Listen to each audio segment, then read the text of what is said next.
sahat matu Yesus saluhut nangoluki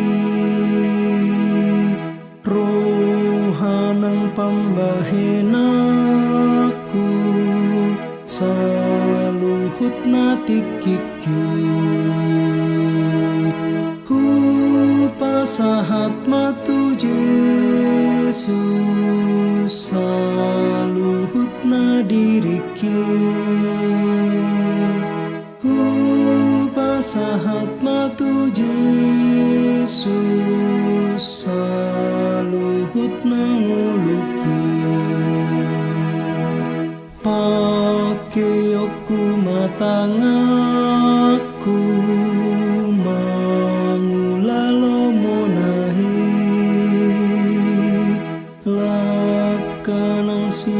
jojaku manihuton tuhaki pasahat matu Yesus saluhut nadiriki pasahat matu Yesus saluhut nangoluki. Shalom, selamat pagi Amang Inang, dimanapun berada. Kiranya hari ini menjadi hari yang penuh sukacita. Kembali kita akan mendengarkan firman Tuhan, siraman rohani pada hari Jumat 21 Februari 2025. Mari terlebih persiapkan hati kita. Mari kita berdoa.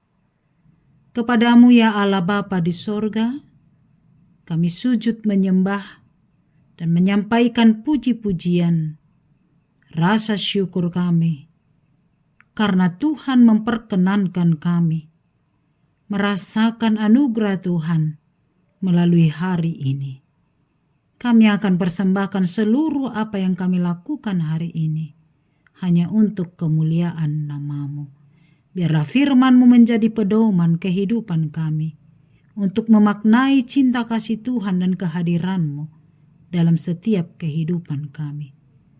Berbicaralah kepada kami Bapa melalui firman-Mu. Amin. Firman Tuhan bagi kita tertulis dalam kitab Evangelium Lukas pasal 21 ayat 3-4, demikian firman-Nya.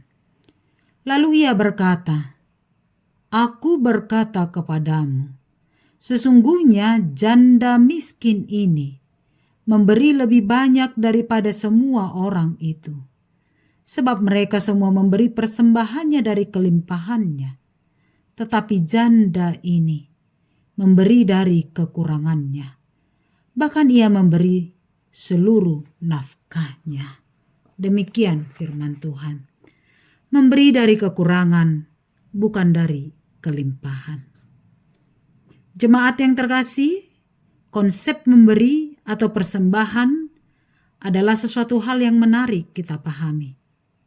Apakah memberi atau persembahan yang sesungguhnya? Untuk menjelaskan itu, Yesus mengangkat sebuah kisah di bait suci tentang persembahan orang-orang kaya dan seorang janda. Mereka sama-sama memberi persembahan. Tentu yang dalam pikiran kita sudah pasti nilai atau jumlahnya pastilah berbeda. Yesus menjelaskan tentang makna memberi dan persembahan yang sesungguhnya.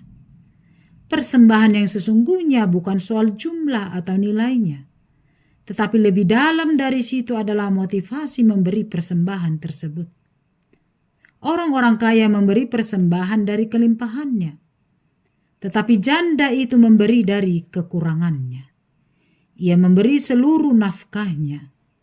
Artinya di situ ada iman dan penyerahan secara totalitas kepada kuasa Allah.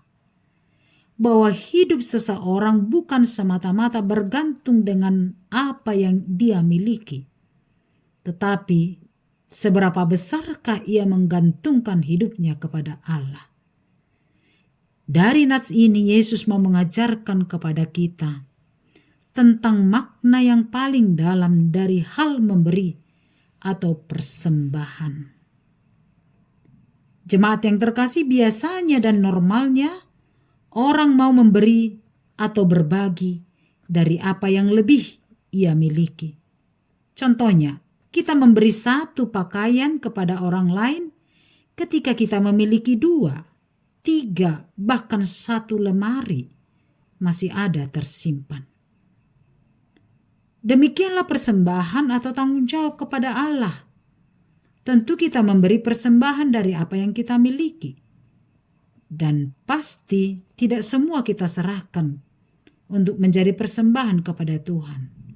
Biasanya hanya sebagian, bahkan segelintir dari uang atau harta yang kita miliki. Itulah yang kita persembahkan kepada Tuhan.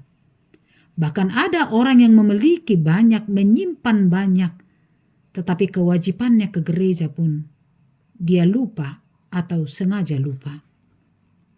Adakah orang yang memberi atau berbagi kepada seseorang semua apa yang ia miliki?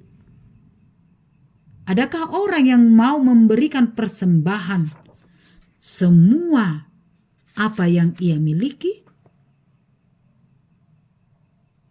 Mungkin kita akan menjawab, tidak akan ada. Bahkan ada banyak orang yang memberi, tunggu kaya dulu. Menolong orang ya tunggu cukup dulu. Bahkan setelah ia memiliki kelimpahan. Kalau hal itu kita lakukan, itu masih standar dan biasa. Tetapi Yesus justru menginginkan kita untuk memiliki standar yang lebih tinggi, yaitu kemampuan memberi, berbagi, atau menyerahkan persembahan bukan dari kelimpahan, tetapi dari kekurangan kita. Sebagaimana seorang janda yang dicatat dalam nats ini. Janda harusnya adalah orang yang dibantu. Dan adat Yahudi menempatkan seorang janda posisinya memang harusnya dibantu. Tetapi janda dalam nats ini tidak menempatkan dirinya menjadi orang yang dibantu. Tetapi dengan apa yang dia miliki, ia justru memberikan itu kepada Tuhan sebagai persembahan. Karena apa? Satu kata kunci adalah karena iman percayanya kepada Tuhan. Artinya, Tuhan menginginkan kita memberikan yang terbaik. Bahkan menyerahkan segala hidup kita kepada Allah. Seperti janda tersebut. Menyerahkan seluruh nafkahnya kepada Tuhan. Ini mengingatkan kita bahwa sebagai orang percaya kepada Allah, bahwa hidup kita adalah persembahan yang hidup bagi Tuhan. Tuhanlah yang menjamin kehidupan kita. Kita hidup bukan bergantung dari apa yang kita miliki, tetapi bergantung hanya kepada pemeliharaan Tuhan. Itulah yang ditunjukkan oleh janda tersebut. Berilah persembahan yang terbaik kepada Tuhan. Ingatlah akan kewajiban-kewajiban kita di gereja. Dan janganlah pelit untuk memberikan persembahan kepada Allah. Janganlah menghitung-hitung pemberianmu kepada Tuhan melalui gerejanya.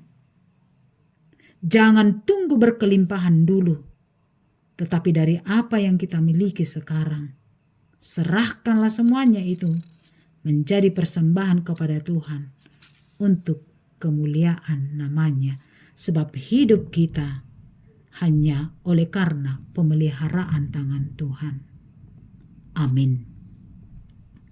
Ya Allah Bapa di sorga, terpujilah Tuhan, Sang Pemelihara kehidupan kami.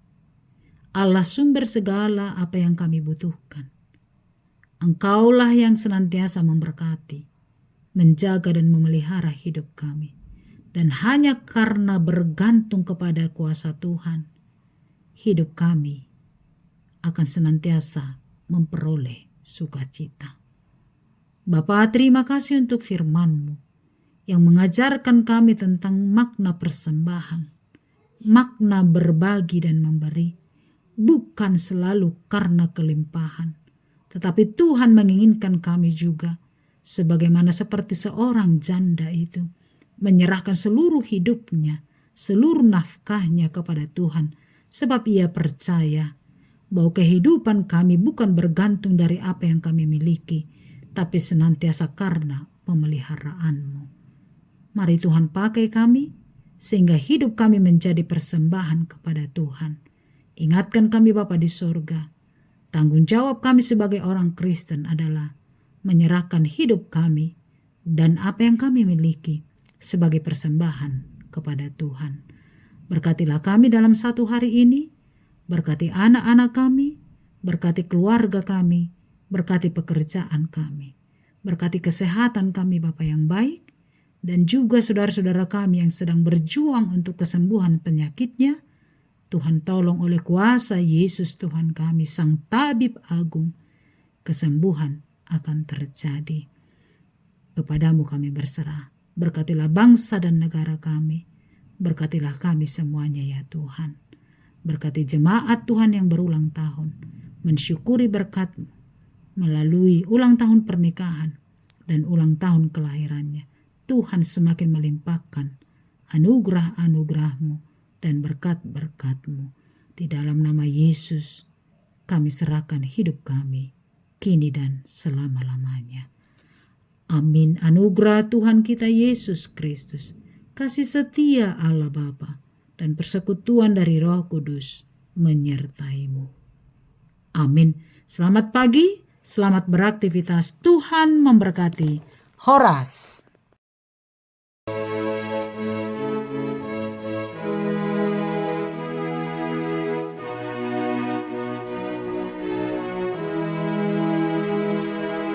Nang pamiring ni mataku mandopakon Yesusi suarani pamangaku mamuji go warnai pasahat matu Yesus saluhutna diriki pasahat matu Yesus saluhutna